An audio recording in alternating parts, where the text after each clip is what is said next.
service.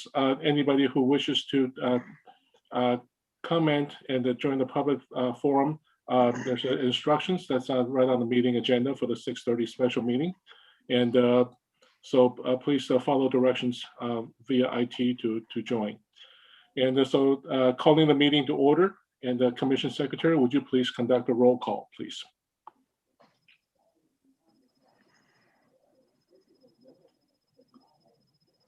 Ms. Medina? Hi, I'm here. Thank you. Yes, okay, let's see. Commissioner Albana?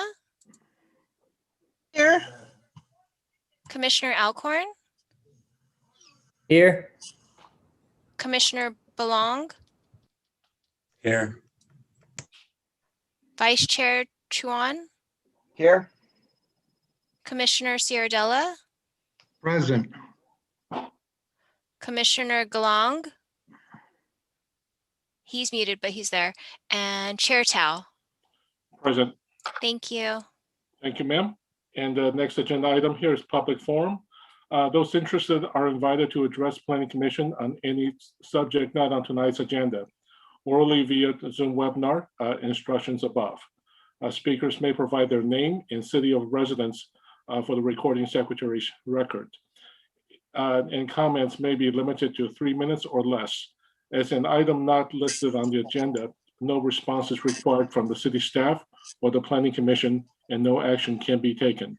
Planning Commission may instruct the staff to place the item on a future meeting agenda.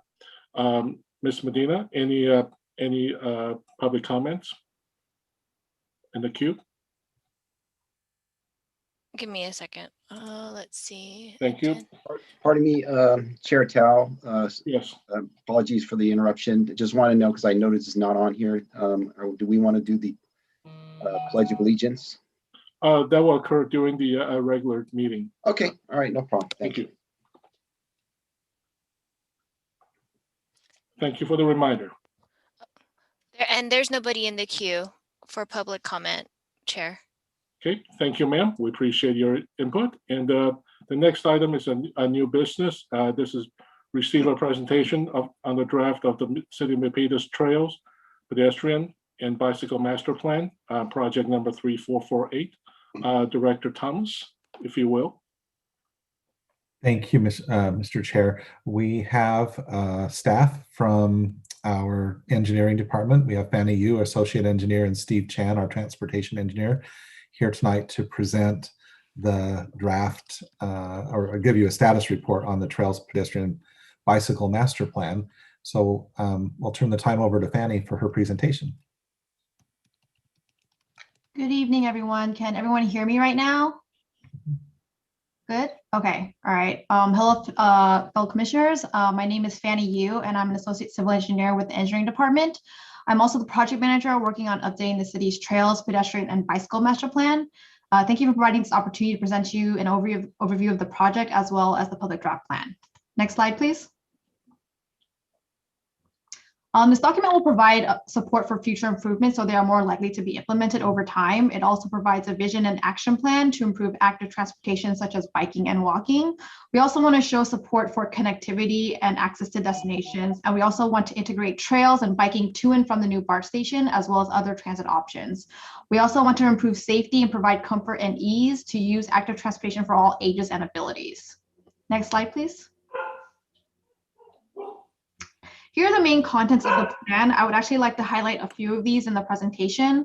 Our process started by exploring the existing infrastructure and programs of the city, and then we did an analysis based on gaps and needs of the community. We then provided a web map that offered people the option to place lines and dots, and we asked them questions like, where are you trying to go? Where are your points of interest? Are there any routes or locations that pose a challenge to you? We then took all that feedback and analysis and provided recommendations for improvements. And then we went back out to the public to gauge input on whether these are the right solutions and how important these certain types of solutions were to them.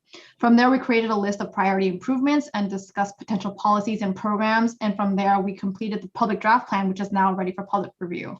Next slide, please. As the city continues to grow and new transportation technologies are introduced, we should also explore how this growth affects our connectivity and our relationship with transportation. Now, the last trails plan and bicycle master plan were adopted in 1997 and 2009, respectively.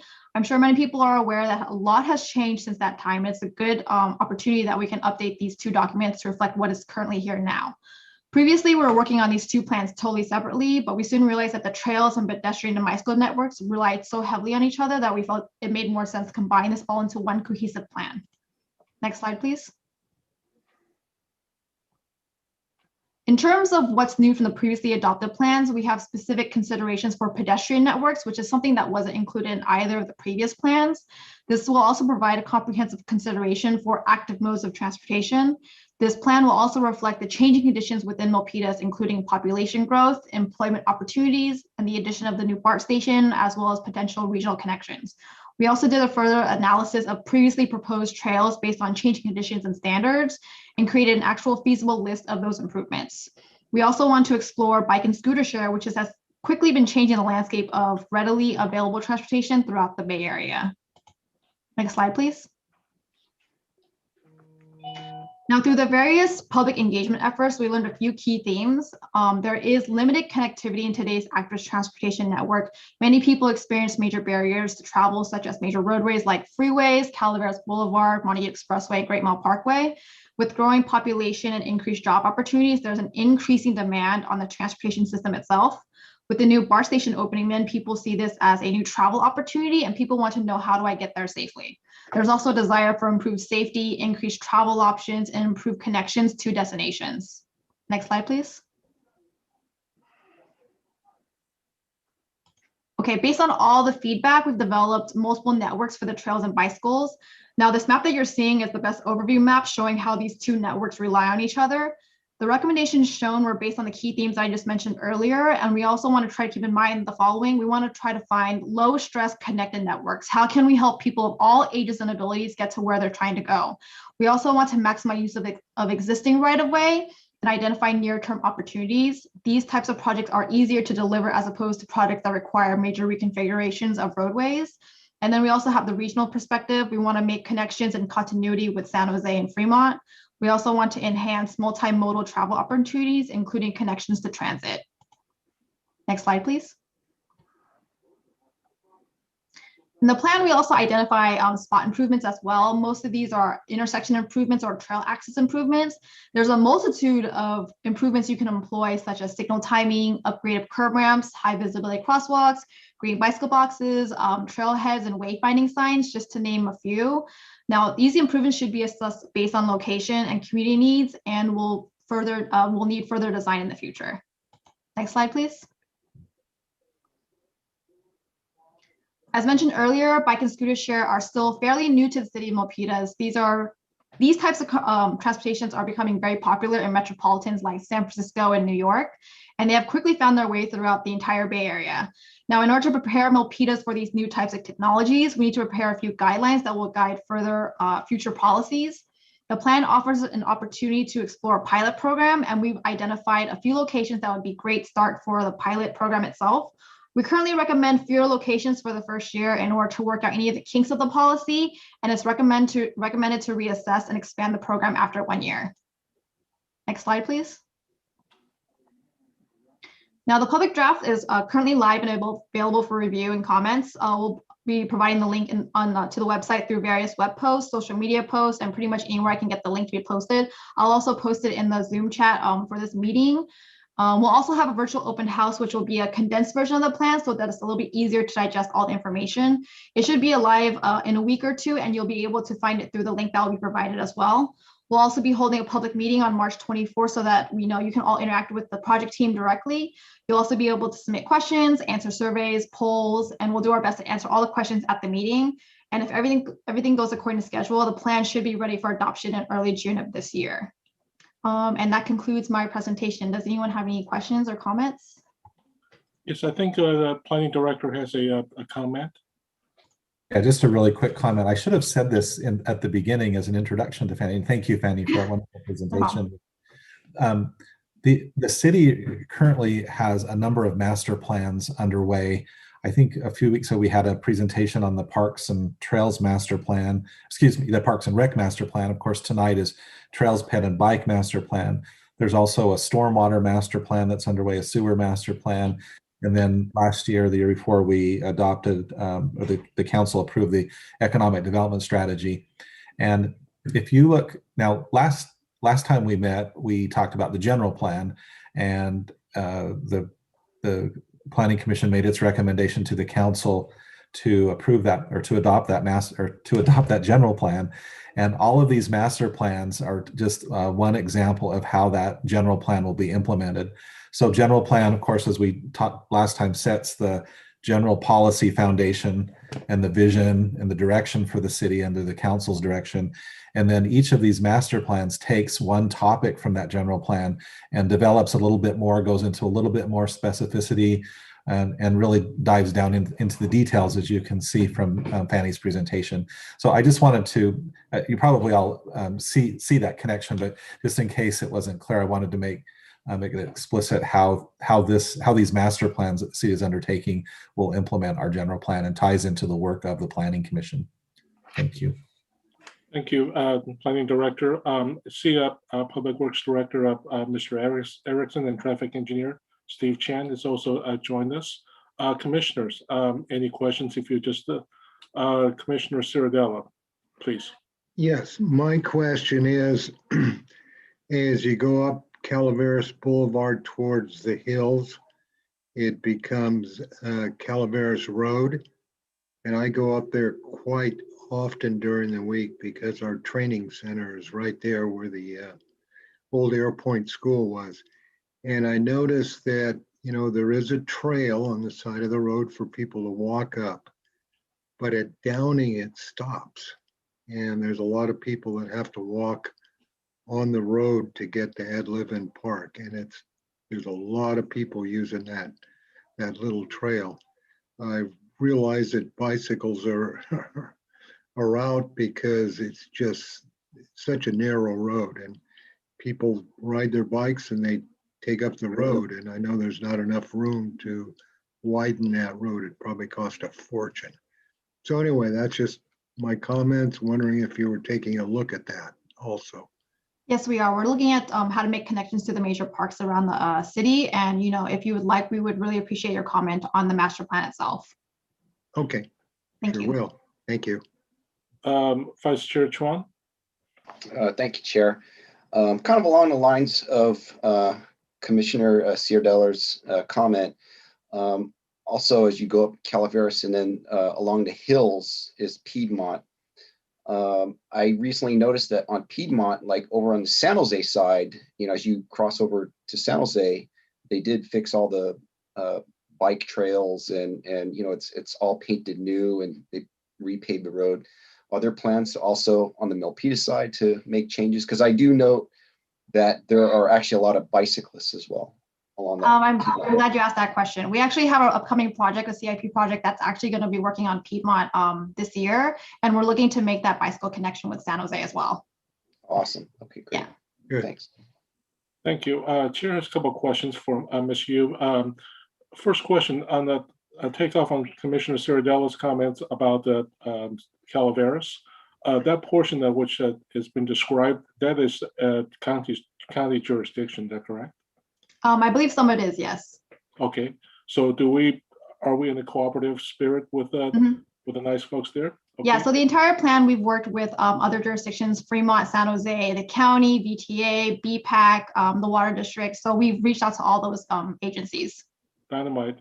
And question, this is more on the city streets.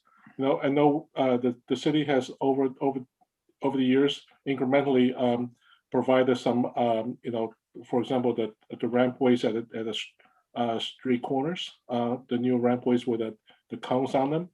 Does that actually present a problem? Those are ADA improvements. Do they actually present more of an issue, with the bumpy cones versus the older style corners? So currently that's the current standard for ADA compliance. The little bumpy cones, that we call them truncated domes, they're mainly for like people who are blind or, are like, some kind of impairment so that they can feel the ground to know that that's where they should stop. And this is where, you're about to get onto the road. Okay. It does not create sort of impediments to, the new mode of transportation like the scooters or whatnot. So the scooter and bike shares, we try to not encourage people to use sidewalks for those type of modes of transportation. We really want them to use the roadways and the bike lanes. As far as I know, the wheel width of the radius of the wheels of most of the bikes and the scooters, they're not too they don't have too much trouble getting on the truncated domes, right? As far as I know, but again, we don't really want them on the sidewalk. Absolutely in agreement. Thank you. Commissioner Gallant, did I see you raised hand? Oh, I believe you you're need to muted. Unmute, please. Yes, can you hear me? Yes. Yeah. Yes, I have a question at the Bart Station. Do we have a bicycle space for at the Bart Station? Do we have a bicycle space to park? Yes, there is. How many do we have? Do you think how many parking space for that? I'm not sure of the exact number off the top of my head. I'm sorry, but I do know there's bicycle parking available at the Bart Station.